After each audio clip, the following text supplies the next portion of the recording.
যদি চায়না বে অফ বেঙ্গলে আসতে চায়, চায়না সিতুয়ে বন্দর কন্ট্রোল করবে, আরাকানে বিলিয়নস অফ ডলার ইনভেস্ট করছে, দরকার হলে চায়না এখানে নিউক্লিয়ার যুদ্ধ করবে, আর পারমাণবিক যুদ্ধ ব্যবহার করে করে হলেও তারা আরাকানকে ধরে রাখবে। সেইখানে ডক্টর ইউনুস আমেরিকার কথায় মানে লাভ দিয়ে ওখানে করতে গিয়েছিলেন, এখন বলছেন আমরা তো কিছু করি নাই। আরে করতে তো গেছিলেন। উনি মনে করেন হাসিনা আপা আসবে, তা এখন হাসিনা আপা যে আসতে পারবে না, আওয়ামী লীগ যার জীবনে 40 বছরেও মাথা তুলতে পারবে না, এটা লিখে রাখেন। এটা আওয়ামী লীগের সরকার, আওয়ামী লীগ কোন সরকারে বসবে এটা তারাও নিজেরাও জানে সেটা সম্ভব না। এখন ওয়াকারুজ্জামান যদি না বোঝেন তো সেটা তার প্রবলেম। এখন আমি খলিলুর রহমান সম্বন্ধে যে কথাগুলো এসছে, বাংলাদেশের আইনে কিন্তু ডুয়াল সিটিজেন অ্যালাউড। আমি যদি এখন বাংলাদেশি হই, আমি ক্যানাডিয়ান এবং বাংলাদেশি, পাকিস্তানে তো হয়েছে না, পাকিস্তানের প্রধানমন্ত্রী হয়েছিলেন বিদেশি পাসপোর্টধারী, তাকে পাকিস্তানের নাগরিকত্ব দিয়ে তাকে প্রেসিডেন্ট প্রাইম মিনিস্টার করা হয়েছিল। সুতরাং ওইটা বড় কথা না। এই তাহলে খলিলুর রহমান স্পষ্ট করেন না কেন? উনি তো এটাকে নিয়ে প্যাচাচ্ছেন, তার ব্যাপার। কিন্তু উনি আবার বলেছেন, আবার দেখলাম ইউটিউবে দেখলাম উনি বলছে যে আমি একমাত্র বাংলাদেশের পাসপোর্ট হোল্ড করি, আমেরিকায় আমি গ্রিন কার্ড হোল্ডার। এখন সত্য মিথ্যা আমি তো ওনার ক্রেডেনশিয়াল জানি না, জীবনে দেখিও নাই, চিনিও নাই, নামও শুনি নাই। সুতরাং উনার ন্যাশনালিটি প্রশ্ন না, প্রশ্ন হচ্ছে উনি কি করতে যাচ্ছিলেন। এই যে আরাকান স্টেটে একটা ট্রানজিট দেয়া হবে আরাকান আর্মির সঙ্গে, মার্কিন যুক্তরাষ্ট্রকে খুশি করার জন্য। শোনা যায় মার্কিন সৈন্যরা এখন অলরেডি সেন্ট মার্টিনসে তারা ঘোরাঘুরি করছে, সেন্ট মার্টিনস তাদের দখলে এখন, সেই জন্য Saint Martin's is out of bounds for Bangladesh.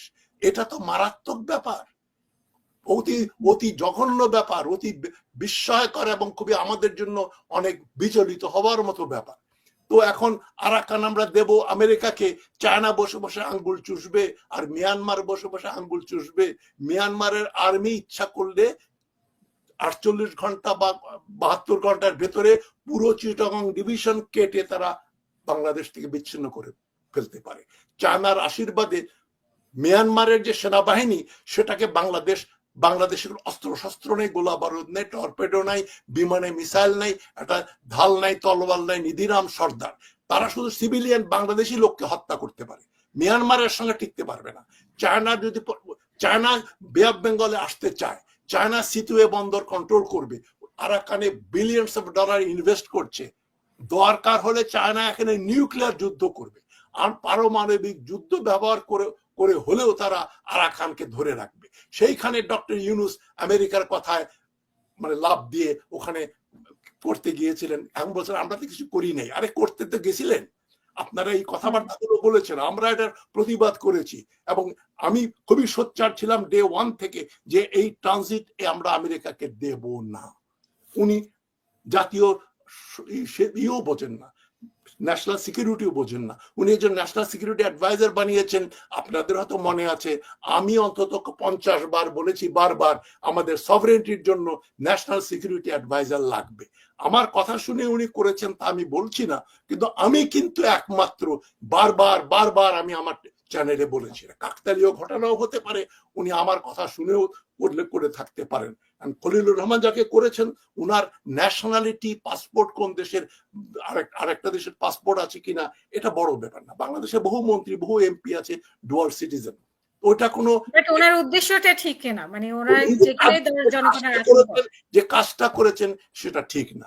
আর জাতীয় সরকারের ভেতরে জন্য 4 জন ভেতরের এবং 3 জন বাইরের, এত খবর আমার কাছে নাই। না, জাতীয় সরকারের জন্য প্রস্তুতি চলছে, আর ডক্টর ইউনুসকে নিয়ন্ত্রণ করছেন ভেতরে 4 জন এবং বাহিরের 3 জন।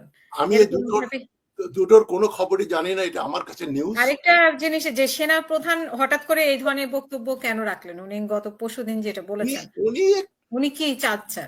বুদ্ধি বিবেচনা একটু কম, নার্ভাস, এবং উনি বোধহয় একটু আওয়ামীদের প্রতি অনুগত। উনি মনে করেন যে আওয়ামী লীগের এই 2000 লোক পাঠিয়ে দেবে, আমরা আবার আওয়ামী লীগ। উনি তো এখনো ওই ইলিয়াস হোসেন একটা শো করলো যে এখনো তার শেখ হাসিনার সঙ্গে যোগাযোগ আছে। এটা যদি সত্য হয়ে থাকে তো সাংঘাতিক ব্যাপার। তো উনি মনে করেন হাসিনা আপা আসবে, তা এখন হাসিনা আপা যে আসতে পারবে না, আওয়ামী লীগ যার জীবনে 40 বছরেও মাথা তুলতে পারবে না, এটা লিখে রাখেন। এটা আওয়ামী লীগের সরকার, আওয়ামী লীগ কোনদের সরকারে বসবে এটা তারাও নিজেরাও জানে সেটা সম্ভব না। এখন ওয়াকারুজ্জামান যদি না বোঝেন তো সেটা তার প্রবলেম, কিন্তু উনি আওয়ামী ঘরানার লোক, এতে কোনো সন্দেহ নেই।